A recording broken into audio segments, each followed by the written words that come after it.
So we're going to Subic again today. So see you later guys. Happy Sunday.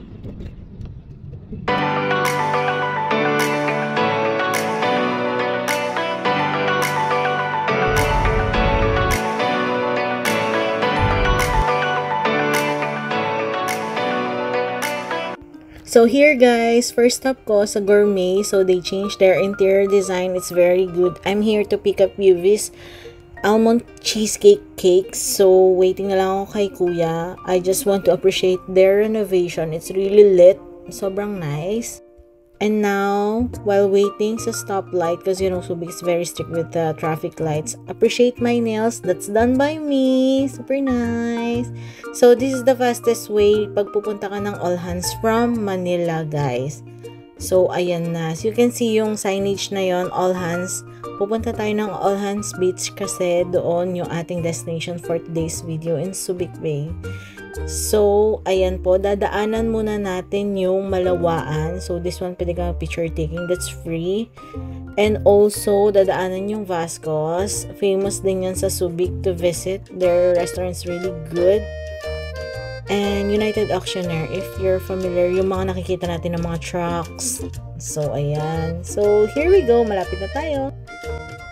Then, pag nakita nyo na yung signage na All Hands Beach na dinaanan natin, is mag left side na kayo kasi dadaan tayo sa likod ng airport. Ayan. Kasi this is the fastest way para hindi ka, mas mahaba kasi yung sa airport. So that's back part ng airport natin. Nakita niyo yung mga plane na yon. So ayan yung extension ng Pier from Manila. And here we go. We are here at All Hands. So magta-turn left lang tayo. May mga signage naman. You just have to follow, and also yung speed limit for Subic, guys. Yun talaga yung pinakatatandaan nyo. So, here you go. Huwag kayong magtataka bakit parang dead end siya or something. But, yan talaga yung way niya, guys. After that, you will see sobrang daming tao. That's Sunday already, but jam-pack pa rin. But luckily, I have parking na malapit sa gate. So, yung mga friends ko and family, nandun pa sila sa dulo na parking. So here we go. This is the 180 degree of the view ng beach ng All Hands. Sobrang ganda ng water ngayong season na to. And also they have lots of floaters and the weather is really good. Ayan. Wala tayong sunblock, syempre magpapa-sunburn muna tayo.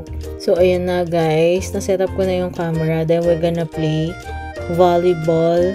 Ayan. So, ang ganda kasi ng weather. Mostly kasi pag mga beach, ayoko lumalabas. Sobrang init. But the weather is perfect. Yan. I'm playing with Ate Ivy and Kuya Jeff. I'm good at small ball and alam mo yung mga racket games. But yung volleyball talaga, sobrang addict lang ako manood ng mga volleyball games.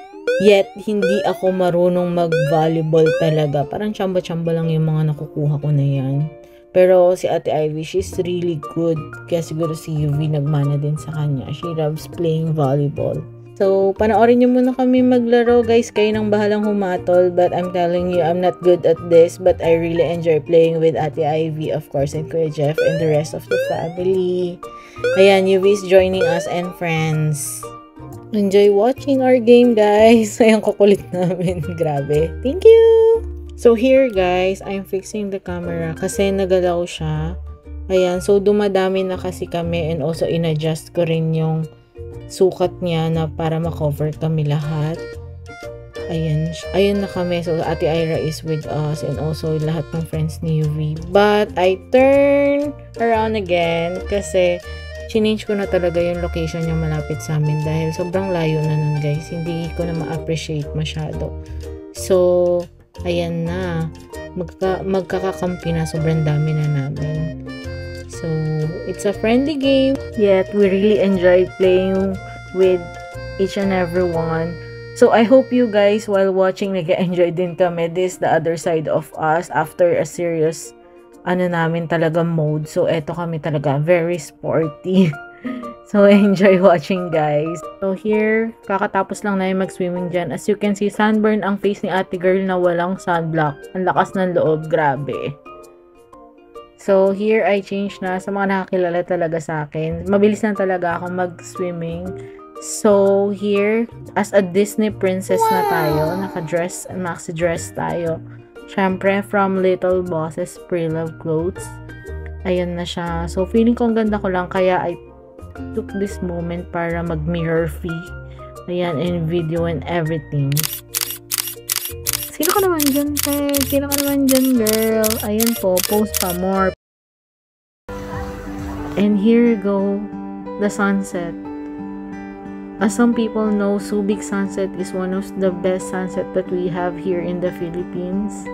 I took this time talaga para kuhanan ito. Kasi sobrang ganda ng sunset sa Subic. And yung tunog ng alon and everything, nakaka-relax talaga siya. Those people na you're stressing out or burn out, this is the best way, therapeutical way for me. Sobrang ganda talaga niya, guys. Grabe.